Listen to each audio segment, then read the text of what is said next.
Hitherto I have recorded in detail the events of my insignificant existence. To the first 10 years of my life I have given almost as many chapters. But this is not to be a regular autobiography. I am only bound to invoke memory where I know her responses will possess some degree of interest. Therefore I now pass a space of 8 years almost in silence. A few lines only are necessary to keep up the links of connection. When the typhus fever had fulfilled its mission of devastation at Lowood, it gradually disappeared from thence, but not till its virulence and the number of its victims had drawn public attention on the school. Inquiry was made into the origin of the scourge, and by degrees various facts came out which excited public indignation in a high degree. The unhealthy nature of the site, the quantity and quality of the children's food, the brackish, fetid water used in its preparation, the pupils' wretched clothing and accommodations, all these things were discovered, and the discovery produced a result mortifying to Mr. Brocklehurst, but beneficial to the institution. Several wealthy and benevolent individuals in the county subscribed largely for the erection of a more convenient building in a better situation. New regulations were made, improvements in diet and clothing introduced, the funds of the school were entrusted to the management of a committee. Mr. Brocklehurst, who, from his wealth and family connections, could not be overlooked, still retained the post of treasurer, but he was aided in the discharge of his duties by gentlemen of rather more enlarged and sympathizing minds. His office of inspector, too, was shared by those who knew how to combine reason with strictness, comfort with economy, compassion with uprightness. The school, thus improved, became in time a truly useful and noble institution. I remained an inmate of its walls, after its regeneration, for 8 years, 6 as pupil, and 2 as teacher, and in both capacities I bear my testimony to its value and importance. During these 8 years my life was uniform, but not unhappy, because it was not inactive. I had the means of an excellent education placed within my reach, a fondness for some of my studies, and a desire to excel in all, together with a great delight in pleasing my teachers, especially such as I loved, urged me on. I availed myself fully of the advantages offered me. In time I rose to be the first girl of the first class. Then I was invested with the office of teacher, which I discharged with zeal for 2 years, but at the end of that time I altered. Miss Temple, through all changes, had thus far continued superintendent of the seminary. To her instruction I owed the best part of my acquirements. Her friendship and society had been my continual solace. She had stood me in the stead of mother, governess, and, latterly, companion. At this period she married, removed with her husband, a clergyman, an excellent man, almost worthy of such a wife, to a distant county, and consequently was lost to me. From the day she left I was no longer the same. With her was gone every settled feeling, every association that had made Lowood in some degree a home to me. I had imbibed from her something of her nature in much of her habits, more harmonious thoughts, what seemed better regulated feelings had become the inmates of my mind.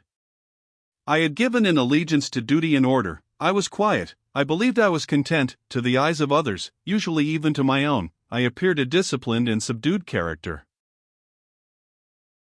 But destiny, in the shape of the Reverend Mr. Naismith, came between me and Miss Temple. I saw her in her traveling dress step into a post-chaise, shortly after the marriage ceremony. I watched the chaise mount the hill and disappear beyond its brow, and then retired to my own room, and there spent in solitude the greatest part of the half-holiday granted in honor of the occasion. I walked about the chamber most of the time. I imagined myself only to be regretting my loss, and thinking how to repair it. But when my reflections were concluded, and I looked up and found that the afternoon was gone, and evening far advanced, another discovery dawned on me, namely, that in the interval I had undergone a transforming process, that my mind had put off all it had borrowed of Miss Temple, or rather that she had taken with her the serene atmosphere I had been breathing in her vicinity, and that now I was left in my natural element, and beginning to feel the stirring of old emotions. It did not seem as if a prop were withdrawn, but rather as if a motive were gone. It was not the power to be tranquil which had failed me, but the reason for tranquility was no more. My world had for some years been in Lowood, my experience had been of its rules and systems. Now I remembered that the real world was wide, and that a varied field of hopes and fears, of sensations and excitements, awaited those who had courage to go forth into its expanse, to seek real knowledge of life amidst its perils. I went to my window, opened it, and looked out. There were the two wings of the building, there was the garden, there were the skirts of Lowood, there was the hilly horizon. My eye passed all other objects to rest on those most remote, the blue peaks. It was those I longed to surmount. All within their boundary of rock and heath seemed prison ground, exile limits. I traced the white road winding round the base of one mountain, and vanishing in a gorge between two. How I longed to follow it farther. I recalled the time when I had traveled that very road in a coach. I remembered descending that hill at twilight. An age seemed to have elapsed since the day which brought me first to Lowood, and I had never quitted it since. My vacations had all been spent at school. Mrs. Reed had never sent for me to Gateshead. Neither she nor any of her family had ever been to visit me. I had had no communication by letter or message with the outer world. School rules, school duties, school habits and notions, and voices, and faces, and phrases, and costumes, and preferences, and antipathies, such was what I knew of existence. And now I felt that it was not enough. I tired of the routine of 8 years in one afternoon. I desired liberty. For liberty I gasped, for liberty I uttered a prayer. It seemed scattered on the wind and faintly blowing. I abandoned it and framed a humbler supplication. For change, stimulus, that petition, too, seemed swept off into vague space. Then, I cried, half desperate, grant me at least a new servitude. Here a bell, ringing the hour of supper, called me downstairs. I was not free to resume the interrupted chain of my reflections till bedtime. Even then a teacher who occupied the same room with me kept me from the subject to which I longed to recur, by a prolonged effusion of small talk. How I wished sleep would silence her.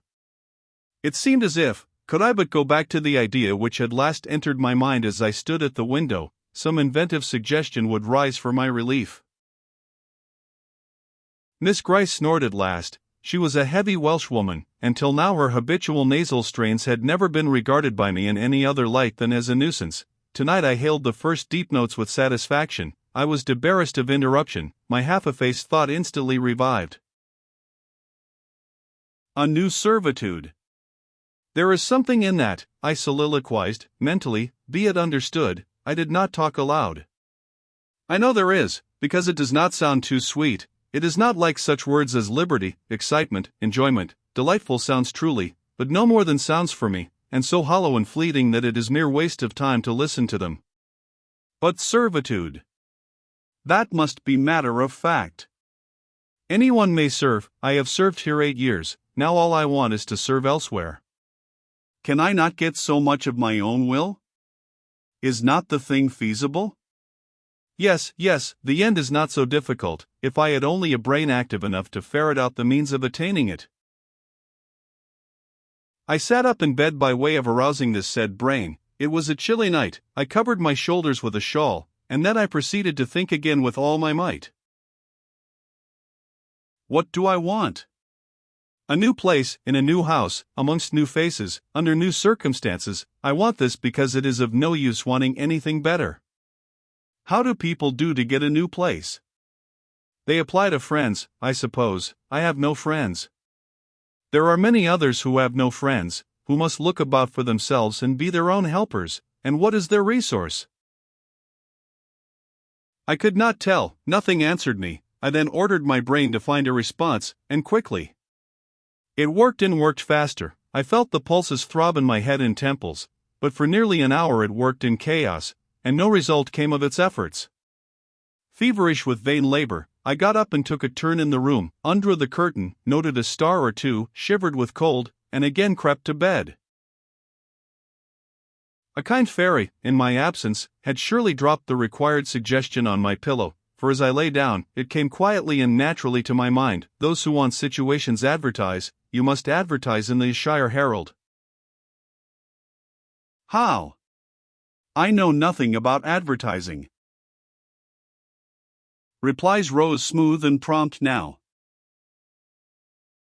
You must enclose the advertisement and the money to pay for it under a cover directed to the editor of the Herald. You must put it, the first opportunity you have, into the post at Lowton. Answers must be addressed to J. at the post office there. You can go and inquire in about a week after you send your letter, if any are come, and act accordingly.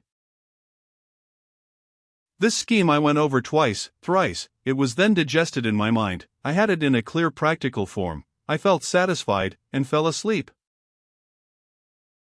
With earliest day, I was up. I had my advertisement written, enclosed, and directed before the bell rang to rouse the school. It ran thus: a young lady accustomed to tuition, had I not been a teacher 2 years? Is desirous of meeting with a situation in a private family where the children are under 14. I thought that as I was barely 18, it would not do to undertake the guidance of pupils nearer my own age. She is qualified to teach the usual branches of a good English education, together with French, drawing, and music. In those days, reader, this now narrow catalogue of accomplishments would have been held tolerably comprehensive. Address: J.A., Post Office, Loughton, Shire. This document remained locked in my drawer all day. After tea, I asked leave of the new superintendent to go to Loughton, in order to perform some small commissions for myself and 1 or 2 of my fellow teachers. Permission was readily granted. I went. It was a walk of 2 miles, and the evening was wet, but the days were still long. I visited a shop or 2, slipped the letter into the post office, and came back through heavy rain, with streaming garments, but with a relieved heart. The succeeding week seemed long. It came to an end at last, however, like all sublunary things, and once more, towards the close of a pleasant autumn day, I found myself afoot on the road to Loughton. A picturesque track it was, by the way, lying along the side of the beck and through the sweetest curves of the dale, but that day I thought more of the letters that might or might not be awaiting me at the little bird whither I was bound, than of the charms of Leah and water. My ostensible errand on this occasion was to get measured for a pair of shoes, so I discharged that business first, and when it was done, I stepped across the clean and quiet little street from the shoemaker's to the post office. It was kept by an old dame, who wore horn spectacles on her nose, and black mittens on her hands.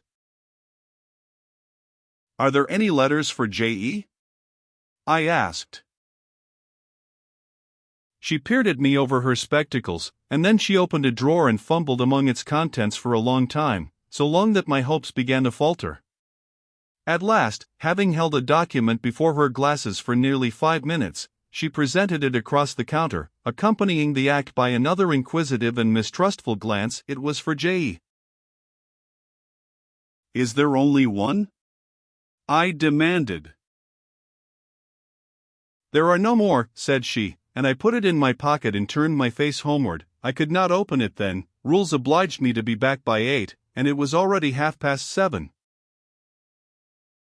Various duties awaited me on my arrival. I had to sit with the girls during their hour of study, then it was my turn to read prayers, to see them to bed. Afterwards I supped with the other teachers. Even when we finally retired for the night, the inevitable Miss Gryce was still my companion. We had only a short end of candle in our candlestick, and I dreaded lest she should talk till it was all burnt out. Fortunately, however, the heavy supper she had eaten produced a soporific effect. She was already snoring before I had finished undressing. There still remained an inch of candle. I now took out my letter. The seal was an initial F. I broke it. The contents were brief. "If J.E., who advertised in the Shire Herald of last Thursday, possesses the acquirements mentioned, and if she is in a position to give satisfactory references as to character and competency, a situation can be offered her where there is but one pupil, a little girl, under 10 years of age, and where the salary is £30 per annum. J.E. is requested to send references, name, address, and all particulars to the direction: Mrs. Fairfax, Thornfield, near Millcote, Shire." I examined the document long. The writing was old-fashioned and rather uncertain, like that of an elderly lady. This circumstance was satisfactory. A private fear had haunted me, that in thus acting for myself, and by my own guidance, I ran the risk of getting into some scrape, and, above all things, I wished the result of my endeavors to be respectable, proper, and regla. I now felt that an elderly lady was no bad ingredient in the business I had on hand. Mrs. Fairfax. I saw her in a black gown and widow's cap, frigid, perhaps, but not uncivil, a model of elderly English respectability. Thornfield. That, doubtless, was the name of her house, a neat orderly spot, I was sure, though I failed in my efforts to conceive a correct plan of the premises. Millcote, Shire. I brushed up my recollections of the map of England. Yes, I saw it, both the Shire and the town. Shire was 70 miles nearer London than the remote county where I now resided. That was a recommendation to me. I longed to go where there was life and movement. Millcote was a large manufacturing town on the banks of the a busy place enough, doubtless, so much the better. It would be a complete change at least. Not that my fancy was much captivated by the idea of long chimneys and clouds of smoke, but, I argued, Thornfield will, probably, be a good way from the town. Here the socket of the candle dropped, and the wick went out. Next day new steps were to be taken. My plans could no longer be confined to my own breast. I must impart them in order to achieve their success. Having sought and obtained an audience of the superintendent during the noontide recreation, I told her I had a prospect of getting a new situation where the salary would be double what I now received, for at Lowood I only got £15 per annum, and requested she would break the matter for me to Mr. Brocklehurst, or some of the committee, and ascertain whether they would permit me to mention them as references. She obligingly consented to act as mediatrix in the matter. The next day she laid the affair before Mr. Brocklehurst, who said that Mrs. Reed must be written to, as she was my natural guardian. A note was accordingly addressed to that lady, who returned for answer, that I might do as I pleased. She had long relinquished all interference in my affairs. This note went the round of the committee, and at last, after what appeared to me most tedious delay, formal leave was given me to better my condition if I could, and an assurance added, that as I had always conducted myself well, both as teacher and pupil, at Lowood, a testimonial of character and capacity, signed by the inspectors of that institution, should forthwith be furnished me. This testimonial I accordingly received in about a month, forwarded a copy of it to Mrs. Fairfax, and got that lady's reply, stating that she was satisfied, and fixing that day fortnight as the period for my assuming the post of governess in her house. I now busied myself in preparations. The fortnight passed rapidly. I had not a very large wardrobe, though it was adequate to my wants, and the last day sufficed to pack my trunk, the same I had brought with me 8 years ago from Gateshead. The box was corded, the card nailed on. In half an hour the carrier was to call for it to take it to Lowton, whither I myself was to repair at an early hour the next morning to meet the coach. I had brushed my black stuff traveling dress, prepared my bonnet, gloves, and muff, sought in all my drawers to see that no article was left behind, and now having nothing more to do, I sat down and tried to rest. I could not, though I had been on foot all day, I could not now repose an instant. I was too much excited. A phase of my life was closing tonight, a new one opening tomorrow. Impossible to slumber in the interval. I must watch feverishly while the change was being accomplished. "Miss," said a servant who met me in the lobby, where I was wandering like a troubled spirit, "a person below wishes to see you." The carrier, no doubt, I thought, and ran downstairs without inquiry. I was passing the back parlor or teacher's sitting room, the door of which was half open, to go to the kitchen, when someone ran out. "It's her, I am sure, I could have told her anywhere," cried the individual who stopped my progress and took my hand. I looked. I saw a woman attired like a well-dressed servant, matronly, yet still young, very good-looking, with black hair and eyes, and lively complexion. "Well, who is it?" she asked, in a voice and with a smile I half recognized. "You've not quite forgotten me, I think, Miss Jane." In another second I was embracing and kissing her rapturously. "Bessie! Bessie! Bessie!" That was all I said, whereat she half laughed, half cried, and we both went into the parlor. By the fire stood a little fellow of 3 years old, in plaid frock and trousers. "That is my little boy," said Bessie directly. "Then you are married, Bessie?" "Yes, nearly 5 years since to Robert Levin, the coachman, and I've a little girl besides Bobby there, that I've christened Jane." "And you don't live at Gateshead?" "I live at the lodge. The old porter has left." "Well, and how do they all get on? Tell me everything about them, Bessie. but sit down first, and, Bobby, come and sit on my knee, will you?" But Bobby preferred sidling over to his mother. "You're not grown so very tall, Miss Jane, nor so very stout," continued Mrs. Levin. "I dare say they've not kept you too well at school. Miss Reed is the head and shoulders taller than you are, and Miss Georgiana would make two of you in breadth." "Georgiana is handsome, I suppose, Bessie?" "Very. She went up to London last winter with her mamma, and there everybody admired her, and a young lord fell in love with her, but his relations were against the match, and what do you think, he and Miss Georgiana made it up to run away, but they were found out and stopped. It was Miss Reed that found them out. I believe she was envious, and now she and her sister lead a cat and dog life together. They are always quarreling." "Well, and what of John Reed?" "Oh, he is not doing so well as his mamma could wish. He went to college, and he got plucked, I think they call it, and then his uncles wanted him to be a barrister, and study the law, but he is such a dissipated young man, they will never make much of him, I think." "What does he look like?" "He is very tall, some people call him a fine-looking young man, but he has such thick lips." "And Mrs. Reed?" "Mrs. looks stout and well enough in the face, but I think she's not quite easy in her mind. Mr. John's conduct does not please her, he spends a deal of money." "Did she send you here, Bessie?" "No, indeed, but I have long wanted to see you, and when I heard that there had been a letter from you, and that you were going to another part of the country, I thought I'd just set off, and get a look at you before you were quite out of my reach." "I am afraid you are disappointed in me, Bessie." I said this laughing. I perceived that Bessie's glance, though it expressed regard, did in no shape denote admiration. "No, Miss Jane, not exactly. You are genteel enough, you look like a lady, and it is as much as ever I expected of you. You were no beauty as a child."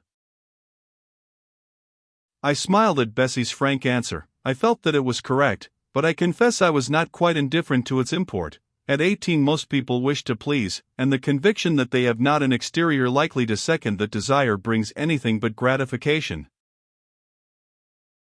"I dare say you are clever, though," continued Bessie, by way of solace. "What can you do? Can you play on the piano?"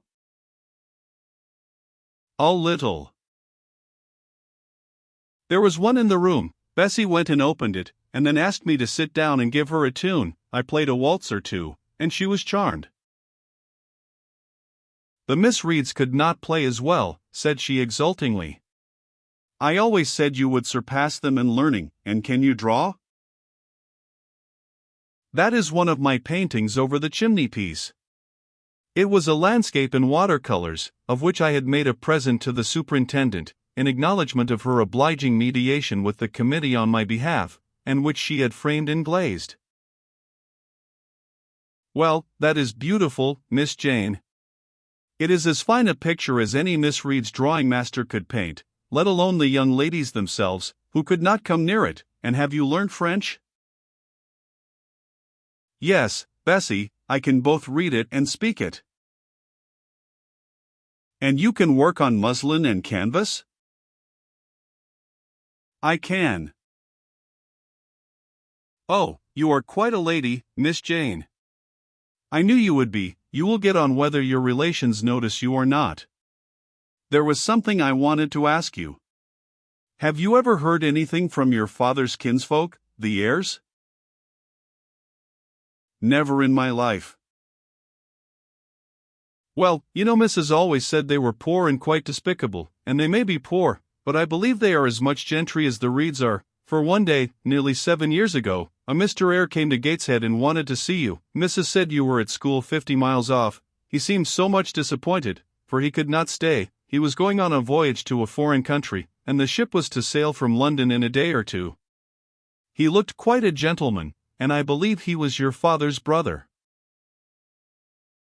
"What foreign country was he going to, Bessie?" "An island thousands of miles off, where they make wine, the butler did tell me." Madeira? I suggested. Yes, that is it, that is the very word. So he went? Yes, he did not stay many minutes in the house. Mrs. was very high with him. She called him afterwards a sneaking tradesman. My Robert believes he was a wine merchant. Very likely, I returned, or perhaps clerk or agent to a wine merchant. Bessie and I conversed about old times an hour longer, and then she was obliged to leave me. I saw her again for a few minutes the next morning at Lowton, while I was waiting for the coach. We parted finally at the door of the Brocklehurst Arms there, each went her separate way. She set off for the brow of Lowood Fell to meet the conveyance which was to take her back to Gateshead. I mounted the vehicle which was to bear me to new duties and a new life in the unknown environs of Millcote.